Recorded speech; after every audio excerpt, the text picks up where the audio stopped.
começando o Artigo 5º, um programa que leva até você temas que estão na Constituição Federal e que fazem parte do dia a dia de todos nós, cidadãos brasileiros. No programa de hoje vamos falar sobre ação penal privada. A Constituição determina que ela deve ser admitida em crimes de ação pública quando esta não for feita no prazo legal. E para falar sobre ação penal privada, nós temos dois convidados no estúdio do Artigo 5º. Está aqui conosco o promotor de justiça Fabiano Rocha, do Ministério Público do Distrito Federal e Territórios. Especialista em processo civil pela Universidade de Santa Catarina, ele é professor da Escola Superior do MPDFT. Seja bem-vindo, promotor. Queria que o senhor começasse explicando para a gente qual que é a diferença entre a ação penal privada e a pública. Inicialmente, obrigado pelo convite, de poder debater um tema essencialmente importante. Basicamente, o legislador, quando ele resolveu definir a ação penal em pública e a ação penal em privada, busca essencialmente vislumbrar um interesse subjacente.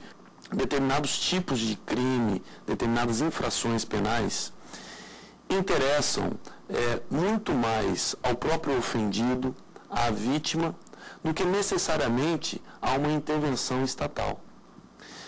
Com isso, acaba-se entendendo que deve-se deixar a oportunidade, basicamente, àquele que foi ofendido, para ver se ele tem um interesse em desenvolver uma ação penal contra o suposto criminoso, contra o suposto agente causador do crime. Então, quando se define uma ação penal privada, o faz basicamente voltado essencialmente a um interesse particular do ofendido. Porque em determinados tipos de delitos, acaba se percebendo que se o Estado fosse fazer uma intervenção direta nesses delitos, haveria até mais uma ofensa àquele que foi ofendido do que necessariamente uma proteção que se visa dele. Então a diferença básica é que para a ação penal privada, o ofendido promove essa ação pautado necessariamente no seu interesse. Para os demais casos, acaba-se entendendo que é preciso que o Estado faça uma intervenção. Isso independe do consentimento ou não daquele que foi vítima. E também está aqui conosco a professora Soraya Mendes. Ela dá aulas de Direito Penal e Constitucional na Universidade Católica de Brasília. É mestre em Ciências Políticas pela Universidade Federal do Rio Grande do Sul. Está concluindo o doutorado em Direito pela UNB, Universidade de Brasília. Seja bem-vinda, doutora Soraya. Eu queria que a senhora começasse dizendo para a gente se é comum ver casos de ação penal privada e quais são os exemplos práticos que a gente pode dar. Olha, primeiro agradeço a oportunidade de estar aqui, a doutora Fabiano, também essa oportunidade de conversar sobre esse tema, que também considero extremamente importante, até porque coloca uma temática muito maior de funções, inclusive do próprio direito penal na sociedade, que é um tema que me interessa bastante. Na verdade, nós temos alguns casos. A ação, em regra, ela é pública. Em regra, ela pertence, ela tem o seu impulso a partir do Ministério Público. Em alguns casos específicos, o legislador viu por bem deixar o ofendido a possibilidade de intentar essa ação. Alguns casos que eu posso citar como mais comuns, por exemplo, os crimes de dano. Necessariamente isso não se reflete num alto índice de crimes de dano, ou seja, de ações intentadas em relação a esses delitos especificamente. Ou seja, são alguns casos em que o ofendido vai tomar a iniciativa da ação e vai utilizá-la. Outros casos são completamente obsoletos, o Código Penal ele precisa, e está, claro, nesse momento sendo discutido, precisa passar por uma reforma. E, em alguns casos, a ação penal depende de autorização da própria vítima, como a gente já disse aqui. Era o que acontecia com a Lei Maria da Penha. Para ser colocada em prática, ela dependia de denúncia da mulher que tinha sofrido violência. Mas, por decisão do Supremo Tribunal Federal, agora quem souber do crime pode intervir. Em 2011, a Central de Atendimento à Mulher, pelo número 180, recebeu quase 2.000 ligações a cada dia. O Distrito Federal ocupa o primeiro lugar no ranking de denúncias. Pelo menos uma mulher é agredida a cada hora na capital do país. A delegada da mulher em Brasília acredita que a Lei Maria da Penha, criada em 2006, provocou uma mudança no comportamento, tem dado mais coragem para denunciar e aumentou a segurança para as vítimas, que passaram a contar com mecanismos mais efetivos para punir os agressores. Hoje elas sentem que vão procurar a polícia e que vai ter um tratamento adequado, que isso vai ao judiciário, que vai gerar uma punição ao agressor, entendeu? Que antes existia uma espécie de um descrédito, que aquela denúncia fosse realmente punir de alguma forma esse agressor. O próprio agressor, ele se via dessa forma. Muitas vezes aqui a gente vê alguns relatos em ocorrência em que as mulheres relatam que o homem falou assim para ela: eu só não quebro a sua cara porque hoje tem a Lei Maria da Penha. Uma decisão do Supremo Tribunal Federal ampliou o alcance da lei. Por maioria, os ministros definiram que a representação da vítima não é mais essencial para dar início à ação penal. Os ministros entenderam que essa exigência acabava diminuindo a proteção constitucional assegurada às mulheres. Com a decisão da STF, a denúncia pode ser feita por qualquer pessoa, o que evita a possibilidade de um crime ficar impune por medo. Às vezes a pessoa agredida fica com medo, né? De denunciar. E essa é uma maneira que, de qualquer maneira, ela fica protegida. Tem muito homem que gosta muito de bater na esposa e não importa se machuca ou não. Então, se tiver as outras pessoas puderem entregar, a melhor coisa que acontece, que ela tem medo, né? Para esta consultora do Centro Feminista de Estudos e Assessoria, o CEFEMIA, com a decisão da STF, a violência contra a mulher passa a ser um problema de todos. Deixa de ser considerado um problema específico da pessoa que está sofrendo a violência e passa a ser considerado um problema da sociedade como um todo. Então, a pessoa que escuta, a pessoa que convive, o Estado, todo mundo passa a ter responsabilidade na continuidade do processo, na punição, na possível punição, no julgamento do agressor. Doutora Soraya, é importante realmente essa decisão para facilitar a punição? Absolutamente importante. Ela é um marco em termos de proteção àquelas, no caso, às mulheres que estão realmente numa relação de hipossuficiência, na relação conjugal, nas relações que se estabelecem entre homem e mulher. Ela é absolutamente fundamental também em outros marcos. A decisão do Supremo, no momento em que frisa o direito à proteção, ele coloca para a sociedade como um todo a responsabilidade por toda e qualquer agressão que se cometa.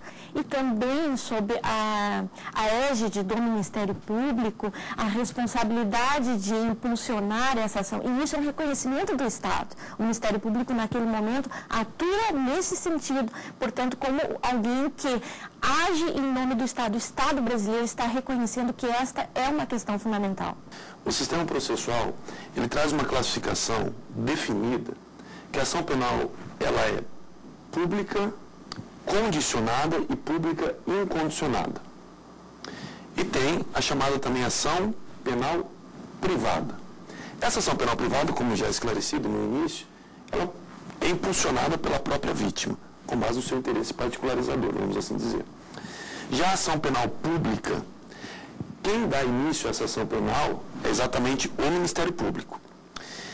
E aí diz que ela é incondicionada exatamente naquelas condições em que o Ministério Público toma a frente da ação, independentemente se há um consentimento prévio ou não da vítima. Já a ação penal pública condicionada, e no caso condicionada à representação, o promotor ele só vai dar impulso à ação penal desde que a vítima tenha oferecido uma representação ou desde que a vítima consinta com essa ação penal. A grande discussão aqui foi exatamente se o Ministério Público poderia fazer uma proteção da mulher diante de uma violência doméstica, independentemente do consentimento da mulher ou não. E aí eu acho perfeito exatamente a colocação da senhora, porque o promotor, na sua atuação prática, se deparava com várias situações em que a mulher ficava submetida a essa violência extremamente covarde, mas o promotor às vezes ficava angustiado, porque ele precisava exatamente de uma representação da mulher, de que a mulher falasse assim: promotor, eu quero que o senhor toque e que vá para frente. Exatamente. Eu quero que a ação penal continue. Eu quero a proteção. E aí o promotor ia.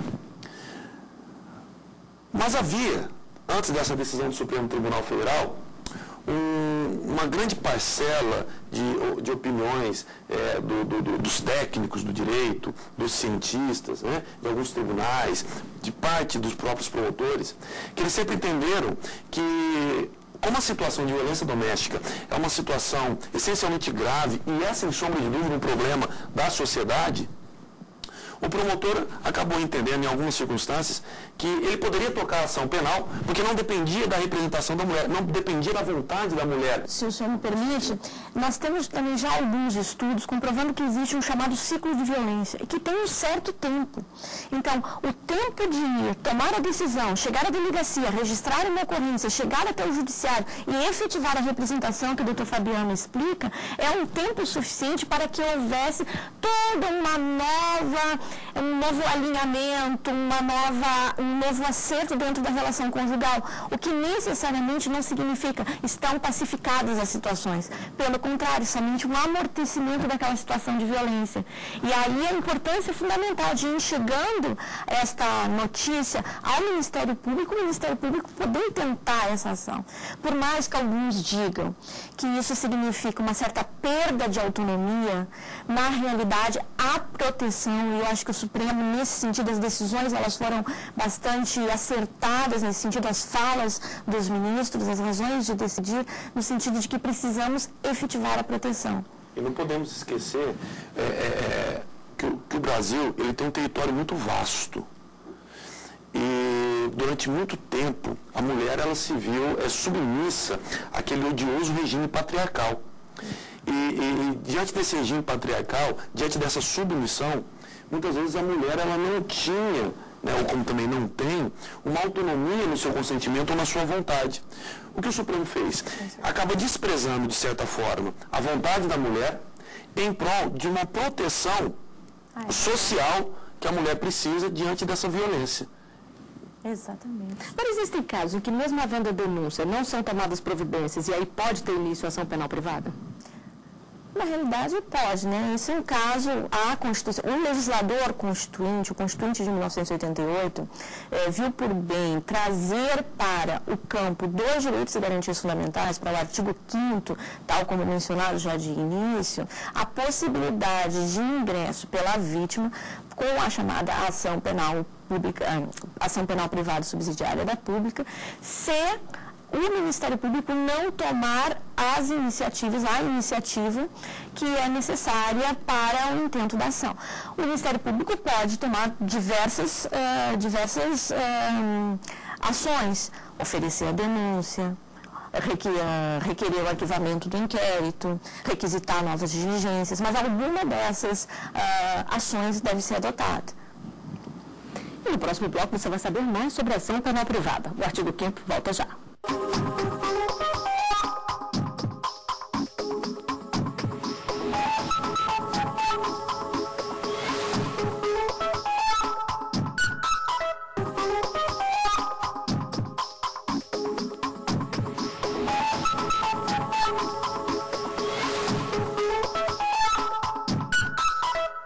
Estamos de volta com o artigo 5º. Os nossos convidados são a professora de Direito Penal e Constitucional, Soraya Mendes, e o promotor de Justiça, Fabiano Rocha, do MP-DFT.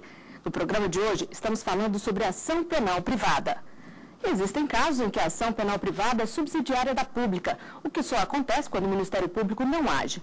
Mas será que nas ruas as pessoas sabem qual é o papel do Ministério? A equipe do artigo 5º foi conferir as opiniões. O Ministério Público, ele está para atender as pessoas, né? Obedecendo às leis, né? O Ministério Público é um órgão que fiscaliza e pune as pessoas, né? E também vai à procura de muitos fatos errados também de investigação. Qualquer problema que depender do Ministério Público, ele tem a obrigação de atender com urgência. O Ministério Público ele trabalha em defesa da sociedade, ele é um órgão que assessora, é primordial e essencial. Doutora, pelo que a gente viu aí, as pessoas já sabem que podem recorrer ao Ministério Público quando precisam, né? Eu acho que esse é um dos grandes ganhos pós-1988, de disseminar a ideia de que se pode recorrer a algum lugar.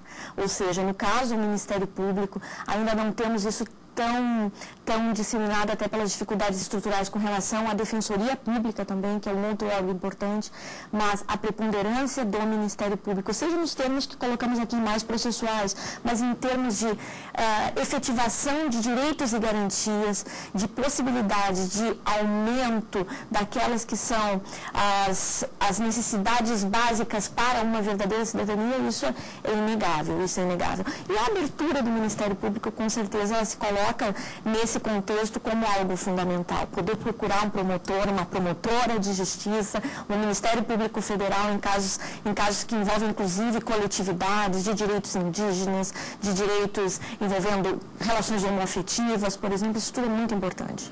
O campo de atuação do Ministério Público, ele é muito vasto. O Ministério Público, historicamente, ele está relacionado à ação penal.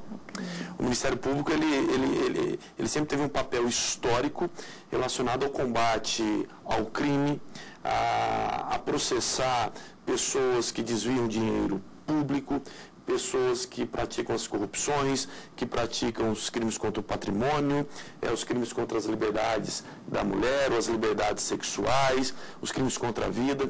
Então, historicamente, o papel do Ministério Público sempre foi um combate incessante ao crime, buscar uma punição exatamente dessa ordem.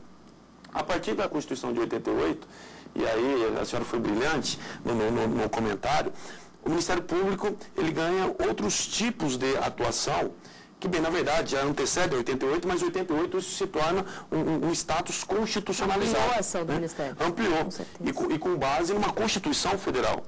E aí o Ministério Público ele acaba atuando na proteção de outros direitos, que são os chamados direitos massificados, os direitos de massa, os direitos da coletividade. E aí dá onde a reportagem de várias pessoas dizendo o Ministério Público é um órgão de proteção da sociedade. E é exatamente essa a grande função que tem o promotor de justiça. Seja numa atuação criminal, para trazer uma tranquilidade à sociedade, um sossego social, uma segurança efetiva que todos nós estamos esperando há tempo, como também em outros campos, buscando a proteção da cidadania, do meio ambiente, buscando implementar a improbidade administrativa, buscando uma moralidade dentro do serviço público. Então, a atuação do Ministério Público é uma atuação atualmente muito vasta, né? E os colegas realmente têm, assim, com muito empenho, tentado implementar essa questão da proteção da sociedade. Agora, doutor, o que pode caracterizar uma omissão do Ministério Público a ponto de justificar uma ação penal subsidiária? Acredito que seja muito difícil. Por quê? Porque, na realidade, para caracterizar a inércia do Ministério Público, é necessário que ele realmente, com o perdão do trocadilho, reste inerte. Ou seja, que ele não ofereça denúncia, obviamente, que ele não requeira o arquivamento do inquérito, ou que ele não requisite minimamente diligências.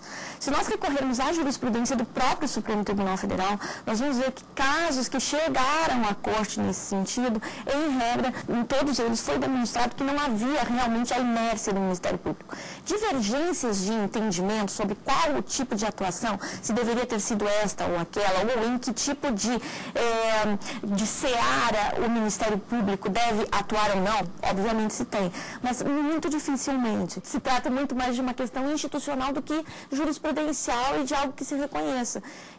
Pessoalmente, não tenho conhecimento de inércia do Ministério Público, ou seja, de uma não ação do Ministério Público.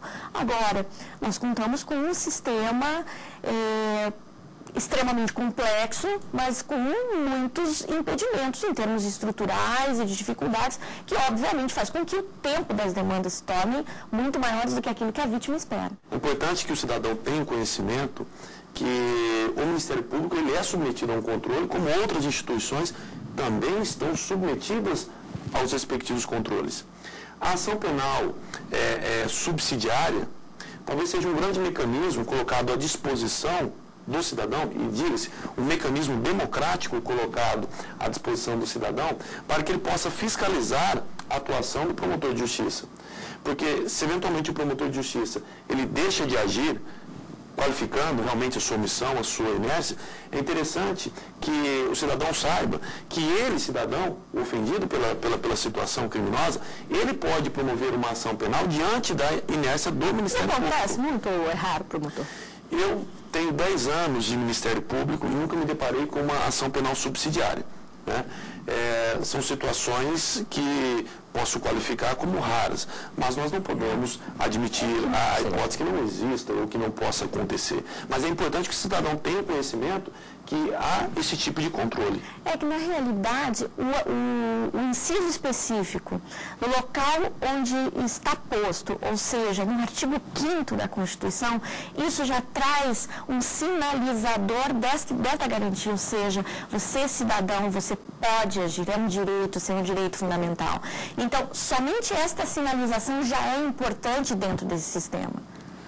E vamos conferir mais algumas opiniões nas ruas, desta vez sobre a importância de denunciar sempre que houver um crime para provocar a intervenção da Justiça. A Justiça deveria tomar atitude contra isso, independente se alguém denunciar ou não, né, se ela souber. Mas então as pessoas têm que denunciar para que seja cumprida a lei. Todo crime tem que ser denunciado, se não for, como é que vai fazer?